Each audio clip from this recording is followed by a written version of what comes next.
Hello বন্ধুরা, makeup magic বা সীমা পেজে তোমাদের আরো একবার স্বাগত। আজকে যে ভিডিওটা থাকবে হচ্ছে আমার এই দুষ্টু মিষ্টু বন্ধুটাকে নিয়ে। ওর নাম হচ্ছে পোস্ত। ওর পেরেন্টস হচ্ছে আমার ননদ। তো আমরা ওকে নিয়ে আজকে ভিডিওটা করার কারণ একটাই থাকে, বিকজ আমার ভীষণ ভালো লেগেছিল যখন অন্নপ্রাশনের ভিডিওতে তোমাদের ছাড়ি, তোমরা দেখেও থাকবে যে বাচ্চাদের কোলে নিয়ে তার মায়েরা সাজুগুজু করে, বিকজ তার কোনো অপশন থাকে না, সময় থাকে না বা কান্নাকাটি করে।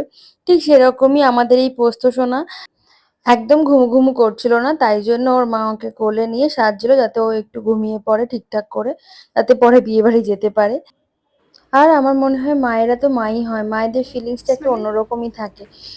কেউ কি হয়তো দেখছি পেট আমি? পেরেন্টস হয়, কেউ হয়তো আমাদের মানব শিশু হয়ে থাকে, কিন্তু মাকে দেখো, মায়েদের রূপটা সব ধরনের ভাবেই একই রকম, তাই না?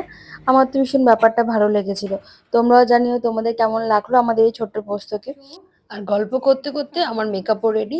চলো ওর থেকে জেনে নিই ওর আগের দিনের লুকটা কেমন লেগেছে, আর অ্যাজ ওয়েল অ্যাজ আজকের লুকটা কেমন লেগেছে। আর তোমরাও কিন্তু জানাতে ভুলো না কিন্তু একদম। যে সব ঠিকঠাক ছিল, মানে সব তোর ঠিকঠাক যেগুলো ছিল, যেগুলো বাড়ি রিকোয়ারমেন্ট ছিল। আসার পর ঠিকঠাক ছিল। লিপস্টিক থেকে আইলাইনার থেকে, মানে আইলাইনার তো ছিল না, আমার কাজল ছিল, smoky eyes, everything was full perfect. টুল সব ঠিকঠাক একদম ছিল। একদম একদম আর পছন্দ হয়েছিল? একদম আজকেরটাও আমার খুব পছন্দ হ্যাঁ। হয়েছে, থ্যাঙ্কস টু ইউ অ্যান্ড সঙ্গীতাদি। খুব ভালো হয়েছে, চুলটাও খুব সুন্দর হয়েছে, মেকআপও খুব ভালো হয়েছে।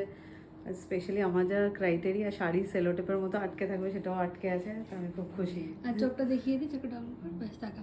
ও স্মোকি প্রেফার করে, তো আমি পিঙ্কের ওপরই একটা স্মোকি রাখার চেষ্টা করেছি। Thank you. You welcome.